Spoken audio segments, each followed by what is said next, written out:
ಬಾಗಲಕೋಟೆಯ ಮುಧೋಳದಲ್ಲಿ ಮತ್ತೆ ಕಬ್ಬಿನ ಕಿಚ್ಚು ಹೊತ್ತುಕೊಂಡಿದೆ. ಜಿಲ್ಲಾ ಉಸ್ತುವಾರಿ ಸಚಿವರ ಜೊತೆಗೆ ನಡೆದಂತಹ ಸಭೆ ವಿಫಲವಾಗಿದೆ. ಸಭೆಯಲ್ಲಿ ಒಮ್ಮತ ಮೂಡಲಿಲ್ಲ, ಹೋರಾಟ ಮುಂದುವರೆದಿದೆ. ಸಚಿವ ತಿಮ್ಮಾಪುರ ಸಭೆಗೆ ಅನ್ನದಾತರು ಡೋಂಟ್ ಕೇರ್ ಅಂದಿದ್ದಾರೆ. ನಾಳೆ ಬೆಳಗ್ಗೆ 10 ಗಂಟೆಗೆ ಅನ್ನದಾತರು ಮತ್ತೆ ಪ್ರತಿಭಟನೆಯ ಹಾದಿಯನ್ನ ಹಿಡಿಯಲಿದ್ದಾರೆ. ಟನ್ ಕಬ್ಬಿಗೆ 3,500 ರೂಪಾಯಿ ಕೊಡಲೇಬೇಕು ಅನ್ನೋದು ರೈತರು ಮಾಡ್ತಾ ಇರುವಂತಹ ಆಗ್ರಹ.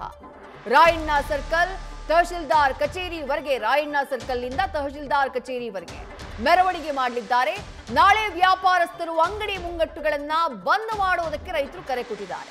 ರೈತರ ಹೋರಾಟ ಉಗ್ರ ಸ್ವರೂಪವನ್ನ ಪಡ್ಕೊಳ್ಳುವಂತಹ ಸಾಧ್ಯತೆ ಇದೆ.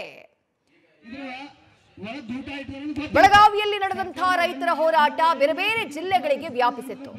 ಸರ್ಕಾರ ಸಕ್ಕರೆ ಕಾರ್ಖಾನೆ ಮಾಲೀಕರ ಜೊತೆ ಸಭೆ ಮಾಡಿ 3,300 ರೂಪಾಯಿಯನ್ನ ನಿಗದಿ ಮಾಡಿತು ಪ್ರತಿ ಟನ್ಗೆ. ಬೆಳಗಾವಿಯ ಕಬ್ಬು ಬೆಳೆಗಾರರು ಅದನ್ನ ಒಪ್ಕೊಂಡ್ರು. ಎಲ್ಲಾ ಕಡೆ ಹೋರಾಟವನ್ನ ಕೈ ಬಿಡಲಾಯ್ತಾದ್ರೂ ಬಾಗಲಕೋಟೆಯಲ್ಲಿ ಮಾತ್ರ ಹೋರಾಟವನ್ನ ಕೈ ಬಿಟ್ಟಿಲ್ಲ. 3,500 ರೂಪಾಯಿ ಕೊಡ್ಲೇಬೇಕು ಪ್ರತಿ ಟನ್ ಕಬ್ಬಿಗೆ ಅನ್ನೋದು ಬಾಗಲಕೋಟೆ ರೈತರು ಮಾಡ್ತಾ ಇರುವಂತಹ ಆಗ್ರಹ.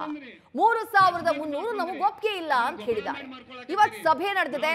ಆ ಸಭೆನಲ್ಲೂ ಕೂಡ ಒಮ್ಮತ ಮೂಡಿಲ್ಲ. ಹಾಗಾಗಿ ನಾಳೆ ಬಂದ್ ನಡೆಸೋದಕ್ಕೆ ಕರೆಯನ್ನ ಕೊಡಲಾಗಿದೆ. ದೊಡ್ಡ ಮಟ್ಟದ ಹೋರಾಟಕ್ಕೆ ಕಬ್ಬು ಬೆಳೆಗಾರರು ಸಿದ್ಧತೆಯನ್ನ ಮಾಡಿಕೊಂಡಿದ್ದಾರೆ.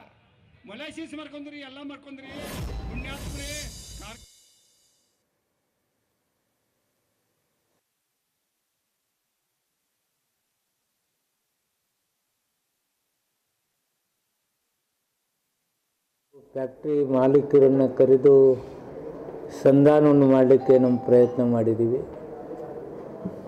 ಆ ಸಂಧಾನದಲ್ಲಿ ಎಲ್ಲ ಕಾರ್ಖಾನೆಯ ಮಾಲೀಕರು ಮುಖ್ಯಮಂತ್ರಿಗಳೇನು ಹೇಳಿದ್ದಾರೆ ಅದನ್ನು ಒಪ್ಕೋತೀವಿ, ಅದನ್ನು ನಾವು ಆ ರೀತಿ ನಡ್ಕೊಳ್ತೇವೆ, ಅವ್ರೇನು ಹೇಳಿದ್ದಾರೆ ಅದನ್ನು ನಾವು ನಡ್ಕೊಳ್ತೀವಿ ಅಂತ ಹೇಳಿದರು. ಅದೇ ರೀತಿ ಹೋರಾಟಗಾರರಲ್ಲಿ ನಾವು ವಿನಂತಿ ಮಾಡ್ಕೊಂಡಿವಿ. ತಮ್ಮ ಮೂಲಕನೂ ವಿನಂತಿ ಮಾಡ್ಕೊಳ್ತಾ ಇದ್ದೀನಿ. ಮುಖ್ಯಮಂತ್ರಿಗಳು ಹಲವಾರು ವಿಚಾರಗಳು ಚರ್ಚಿಸಿ 11.25ಗೆ 3,300 ರೂಪಾಯಿ ಕೊಡ್ತಕ್ಕಂಥದ್ದು, ಅದರಂತೆ ರಿಕವರಿ ಮೇಲೆ ಎಲ್ಲ ಕಾರ್ಖಾನೆಗಳಿಗೆ ಸೂಚನೆ ಕೊಟ್ಟಿದ್ದರು, ಇಂತಿಷ್ಟು ನೀವು ಕೊಡಬೇಕು ಹಾಗೆ ಅಂತೇಳಿ.